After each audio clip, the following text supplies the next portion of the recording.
My wife has been having an affair for months. I just found out and my world is shattered. What do I even do now? Found my wife's secret phone, saw the messages, and my life exploded. She's being so irritatingly sorry, but also justifying it. I'm a mess. Hey, Reddit. Throwaway for obvious reasons. I never thought I'd be posting here. I always read these stories and felt this distant pity. Now I'm in the middle of one, and it feels like a bad movie, but the kind where you're also the main character getting hit by a bus in slow motion. My wife, let's call her Chloe, and I have been married for 12 years. 2 kids, 8 and 5. The classic, comfortable marriage, I guess.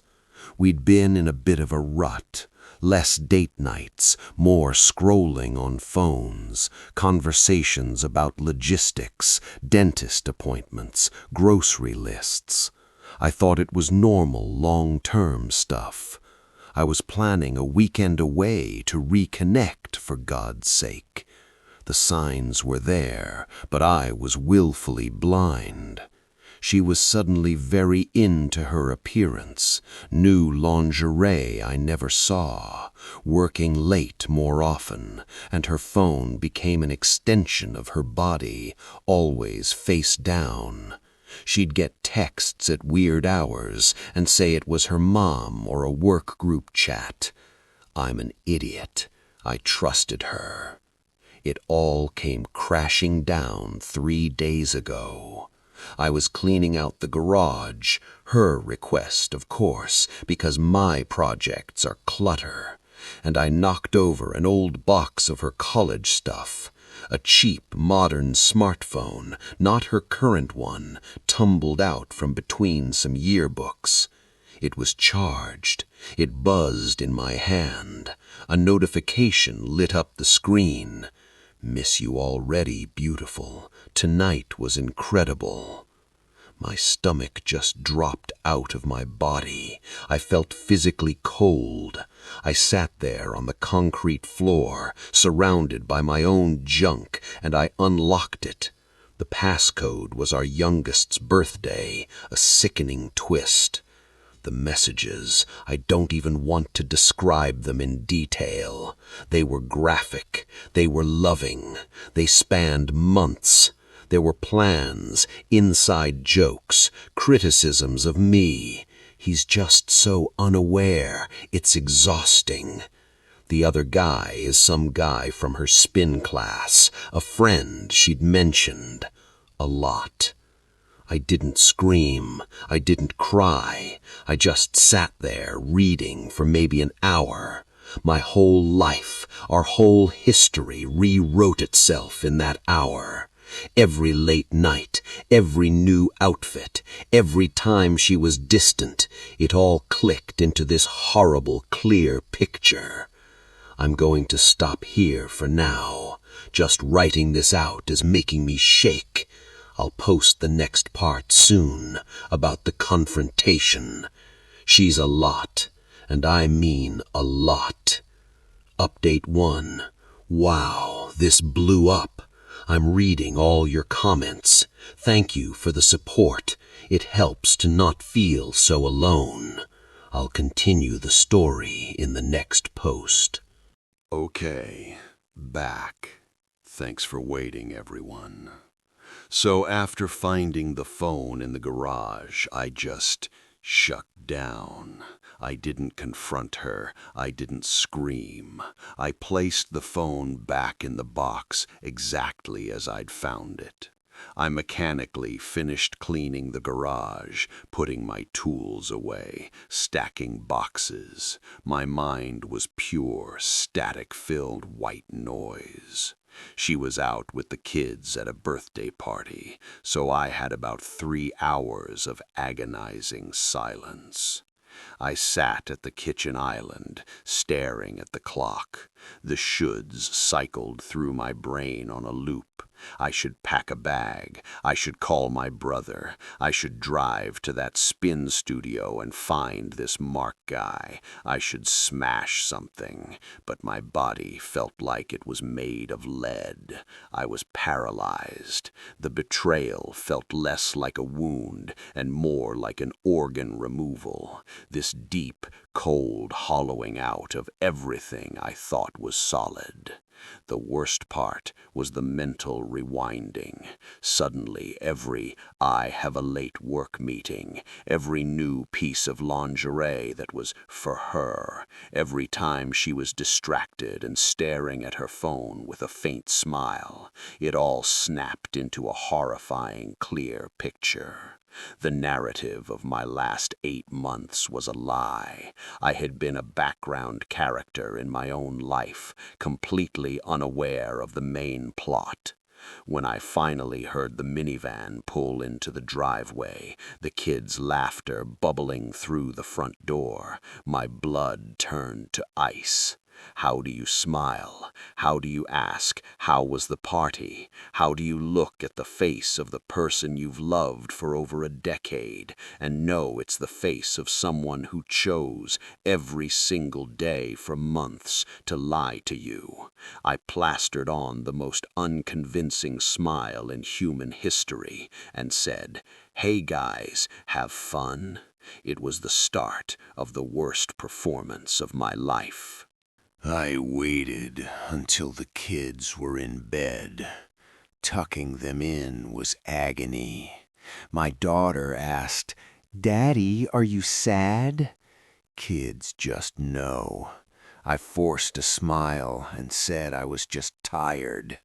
Every moment felt like a betrayal to them, too, because I was pretending everything was normal when it was all shattered. When I finally walked into our bedroom, she was already in bed, scrolling on her real phone, probably texting him. The casualness of it made me see red for a second. I had to force calm into my voice. "We need to talk, now, living room." She sighed, that irritated, put-upon sigh I now realize she used whenever I inconvenienced her secret life. "What is it? I'm exhausted." I didn't say a word. I just walked to the living room. She followed, annoyed. I picked up the burner phone from where I'd hidden it under a couch cushion and held it out in my open palm. I didn't look at her. I watched her reflection in the dark TV screen. The color drained from her face instantly. No confusion, no "what's that?" Just pure gut-level panic. That was the second confirmation I didn't want. The first was the texts. This was the proof she knew exactly what I'd found. I finally turned to look at her. My voice was flat, dead. "Who is he, Chloe? And don't you dare lie to me one more time." The silence that followed was the loudest sound I've ever heard. It was filled with 8 months of lies. That silence broke like a dam. Her reaction was a chaotic masterclass in deflection and self-justification. It was a lot, a whole damn lot. First came the defensive anger, a flash of it. "You went through my things? That's a huge violation of my privacy." She actually said that. I just stared, holding up the glowing evidence of her 8-month privacy. The anger fizzled, replaced by immediate theatrical tears. She crumpled onto the couch, sobbing. "I'm so sorry. It just happened. It didn't mean anything." But then, within minutes, the narrative started to shift. The excuses wove themselves into the apology, and this is where it became truly insufferable. The tears were still flowing, but her words turned sharp, pointed at me. "You've been so emotionally absent for years. We're like roommates. I tried to talk to you, but you're always in your own world." She was painting me as this oblivious, neglectful husband who forced her into the arms of a spin instructor named Mark. I felt invisible. He saw me. He made me feel alive again. It was like listening to a bad therapy podcast. She was sorry, but she was also making it painfully clear she considered this affair a symptom of our disease, a tragic but understandable outcome of my failings. She admitted it had been going on for 8 months. She said it was physical and emotional. She said she was going to end it. She said it was a mistake. But every sentence was poisoned with that word, but. "I'm sorry, but you have to understand. I never wanted to hurt you, but I was so lonely." I just stood there, listening to this rewrite of our marriage. The man in the texts, the passionate, desired woman she was with him, was nothing like the weary, nagging wife she portrayed herself as with me. The cognitive dissonance was staggering. She wanted my forgiveness while simultaneously handing me the blueprint of why it was my fault. The sheer audacity was almost impressive. After the confrontation, which felt more like her presenting a flawed defense case, I didn't sleep. I spent the night on the couch, the silence of the house screaming at me. The emotional impact hit in violent, unpredictable waves, and the first one to truly swamp me was pure, unadulterated rage. It hit at 4 a.m., this white-hot, blinding fury that made my hands shake. It wasn't just about Mark. It was about everything. The gaslighting, the "you're so unaware" comments in the texts, the fact she used our kid's birthday as her goddamn passcode, the months of lies spoken directly to my face over dinner. I wanted to break things. I pictured driving to his apartment, confronting him. I imagined saying every vile, cutting thing I could think of to her. The anger was a fire in my chest, and it felt better than the hollow numbness. At least, it was something. But by the time the sun came up, the fire had burned out, leaving only cold, toxic ash. The second wave crashed over me. Grief. Profound, debilitating sadness. I scrolled through my phone, looking at pictures from a year ago, a beach vacation, a birthday dinner. Was she already with him then?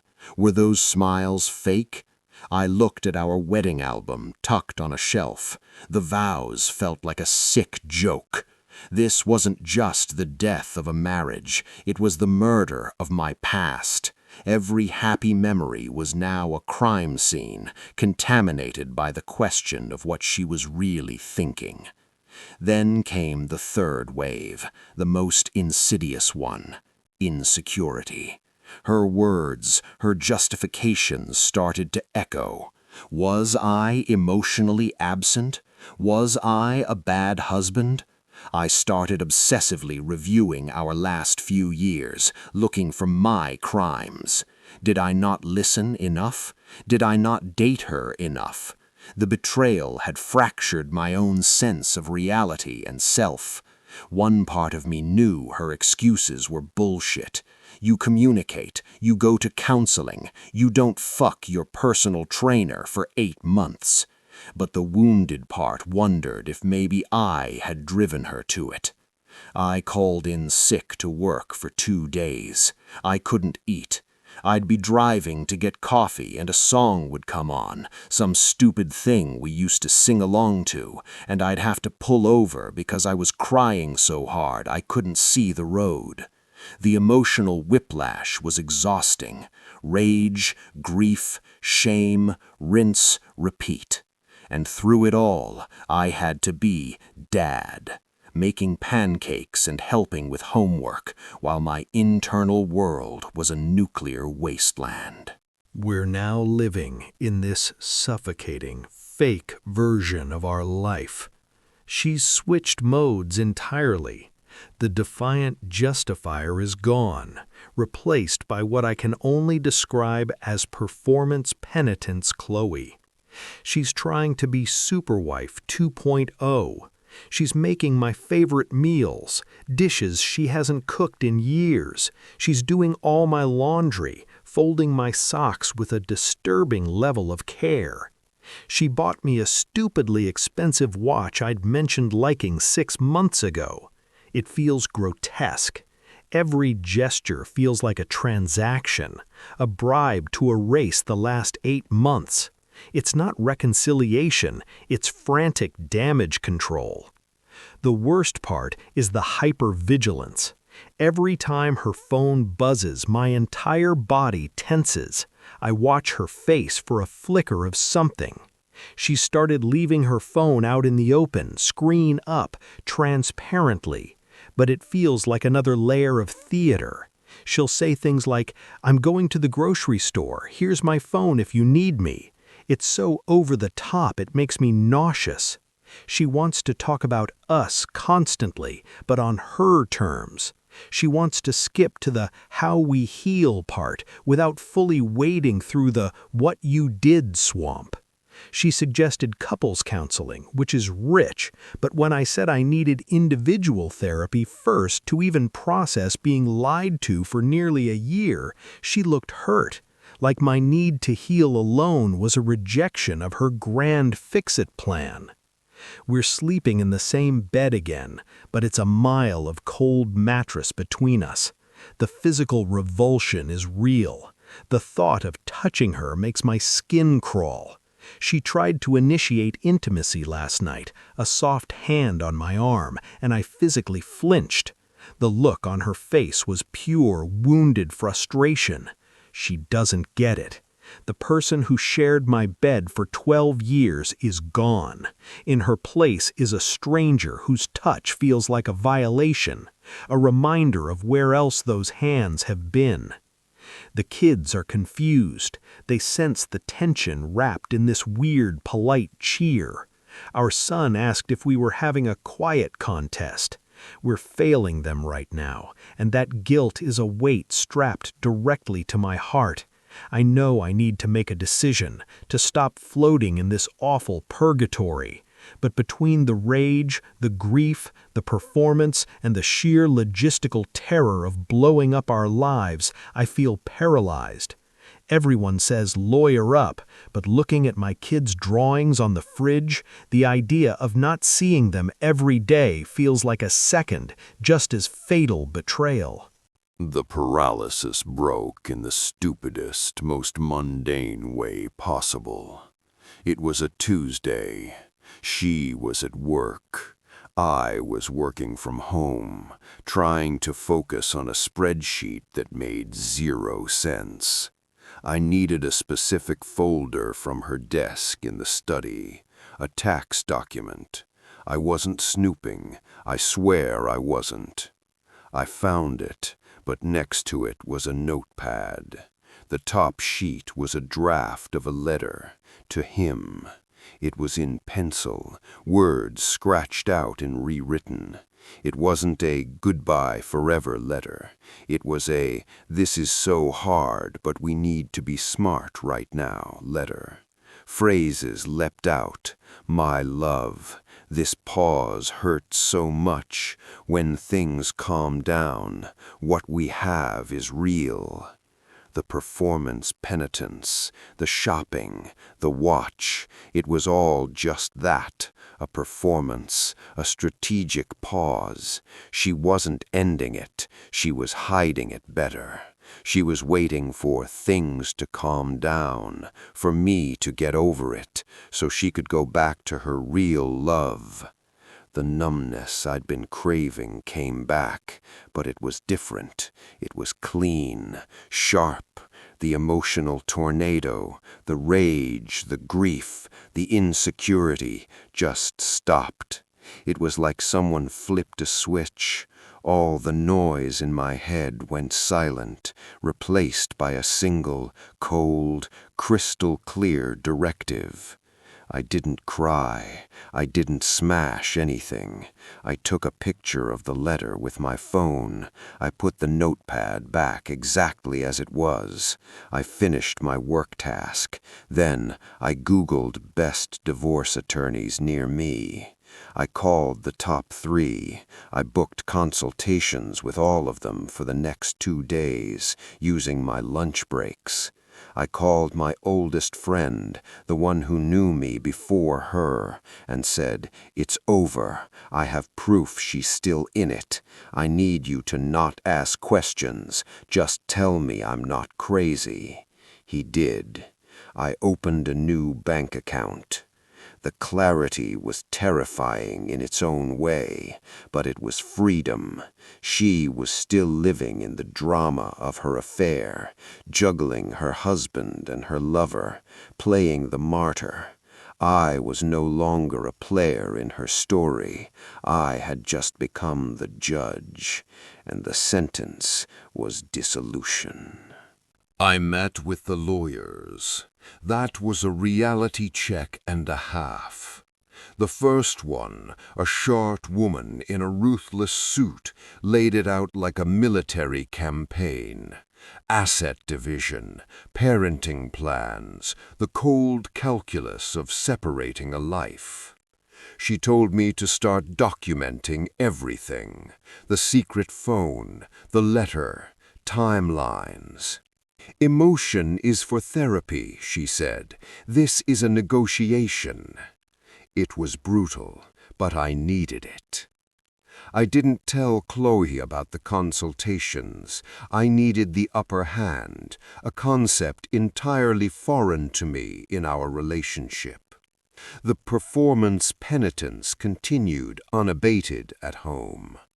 Watching it now, with my new clarity, was like studying a bizarre animal exhibit. Her transparency felt pathetic. Her favorite meals tasted like ash. Every kind gesture was just a line item in her defense fund. The moment of truth came Friday night. The kids were at a sleepover. She'd made some elaborate dinner, lit candles. She was wearing the perfume she used to wear for date nights years ago. She started the speech I'm sure she'd been rehearsing. "I know I've broken us. I know it will take time, but I am committed to doing whatever it takes to rebuild. I want us to go to counseling, to really talk, to—" I held up a hand. I didn't raise my voice. The cold clarity held me steady. "Stop, Chloe. Just stop." She looked startled, mid-sentence. "What?" "I found the letter, the draft to Mark, my love, when things calmed down." All the color drained from her face again. This time it wasn't panic. It was the shock of a gambler whose hidden card has been spotted. The performance vanished.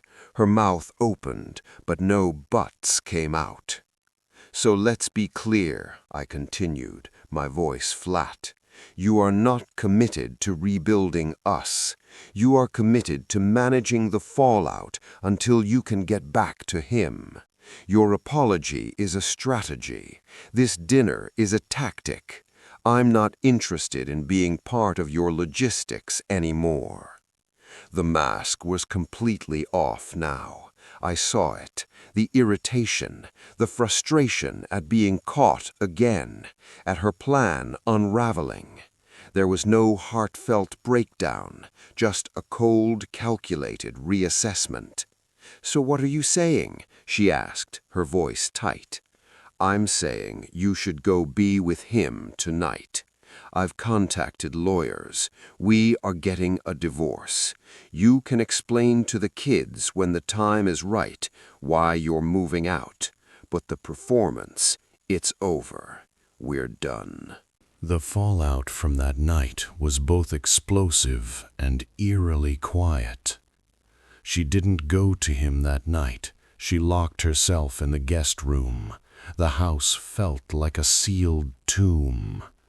The next morning, the dynamic had shifted into something entirely new, a cold, formal negotiation between hostile diplomats.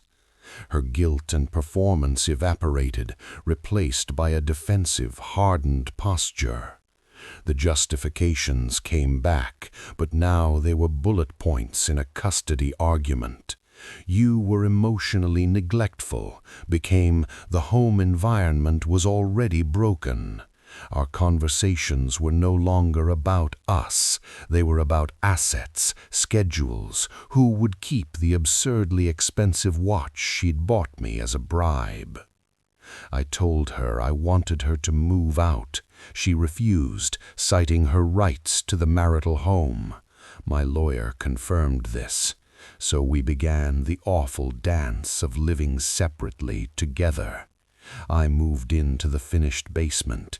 We instituted a shared calendar for the kids, a color-coded spreadsheet for groceries. We communicated via terse, logistical text messages. Soccer practice moved to 5. We'll pick up. Mortgage paid.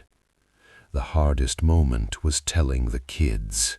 We did it together, in a scripted, horrifyingly civil way. Mommy and Daddy love you very much, but we have decided we will be happier living in separate houses. Our daughter cried. Our son got angry, threw a toy, asked if it was because he didn't clean his room. That shattered me. The guilt of doing this to them is a physical pain, a constant companion to the betrayal. But a strange thing happened in the basement. In the quiet, away from her energy in the theater of our old life, the emotional whiplash began to slow. The rage still flared, but it was a cleaner burn. The grief was still there, but it was for the idea of us, the family I thought we were.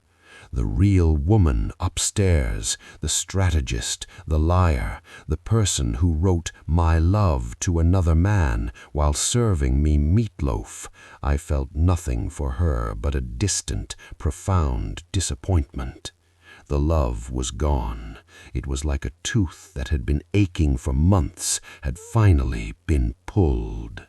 The pain of the extraction was sharp, but the deeper, throbbing agony was over.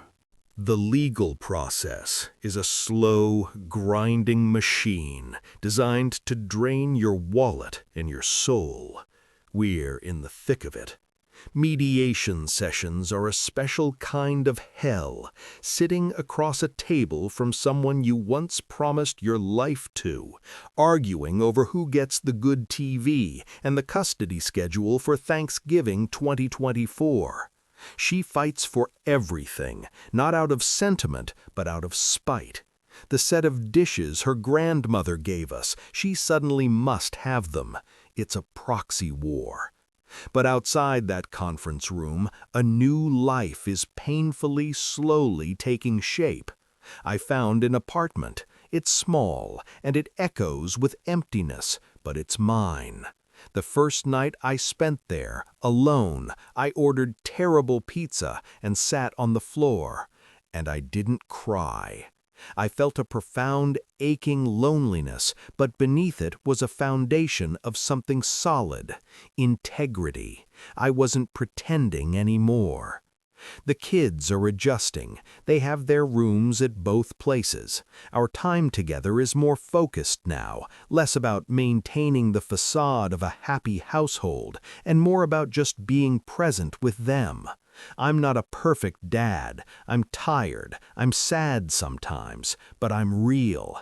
And kids, for all their confusion, sense authenticity. I heard through the mutual friend grapevine that she and Mark are officially together. They were seen at some downtown restaurant. The news should have leveled me. Instead, it felt like someone had finally closed a book I'd grown tired of reading. Let her have her spin-class romance. Let him deal with the person who chronicles grievances in secret notes and stages elaborate performances of remorse. That's his problem now. My own problem is rebuilding the man from the scraps left behind. Therapy helps. My friends, the real ones, help more. I'm learning for the first time in a long time what I actually like to do, not what I did as part of us. It's awkward and small. I go to the movies alone. I'm trying to learn how to cook something that isn't pasta. The future is a blank page, and most days that's terrifying, but some days, just for a moment, it feels like possibility.